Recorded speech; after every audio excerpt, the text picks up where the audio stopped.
Pong n'est pas le premier jeu vidéo de l'histoire. On trouve déjà des expérimentations vidéoludiques dans les années 50, à travers des wargames de la Rand Corporation pour les militaires, des jeux de management pour les entreprises, mais aussi des travaux de scientifiques pour démontrer les capacités de machines ou tout simplement s'amuser. Dans cette dernière production, on trouve par exemple Tennis for Two en 1958 et Space War en 1962. Avec l'arrivée de la première borne d'arcade japonaise, Torpedo Launcher en 1965, un changement d'échelle se produit. Nolan Bushnell et Ted Dabney s'associent alors pour produire Computer Space en 1971, avant de fonder l'année suivante Atari, qui se fera connaître par Pong.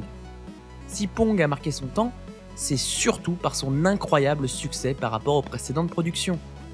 10 000 bornes d'arcade vendues en 3 ans, une version console en 1975 écoulée à plus d'1 million d'exemplaires, de quoi aider à financer la console Atari 2600 en 1977, qui se vendra à plus de 20 millions d'exemplaires. L'industrie du jeu vidéo est donc née avec Pong, qui apparaît alors comme le premier jeu vidéo moderne. Retournons donc 50 ans en arrière. Les expériences vidéoludiques commencent au sortir de la Seconde Guerre mondiale, alors que l'informatique commence à prendre son essor. Les premiers titres des années 50, parfois sans même de représentation vidéo sur un écran, sont des wargames pour les militaires, utilisant la puissance de calcul des machines pour simuler des scénarios de plus en plus complexes. On trouve également à la fin des années 50 les premiers serious games pour les entreprises, pour mettre des cas concrets utiles dans le cadre de formation au management. On trouve également des expérimentations de chercheurs en informatique, parfois pour démontrer des capacités ou pour se détendre. Les premiers jeux du genre sont des jeux d'échecs, de dames ou même de morpions avec Oxo en 1952.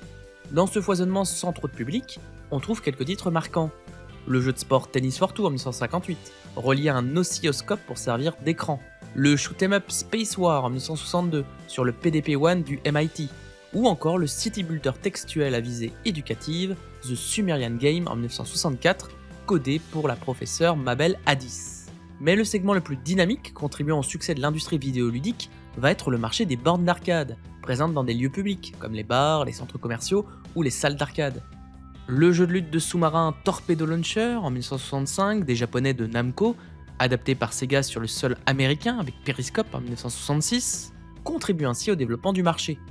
C'est d'ailleurs dans cette mouvance que Nolan Bushnell et Ted Dabney, au sein de leur société Syzygy Engineering, publient Computer Space en 1971, une refonte du Space War de 1962 avec un succès qui les inspire pour aller plus loin.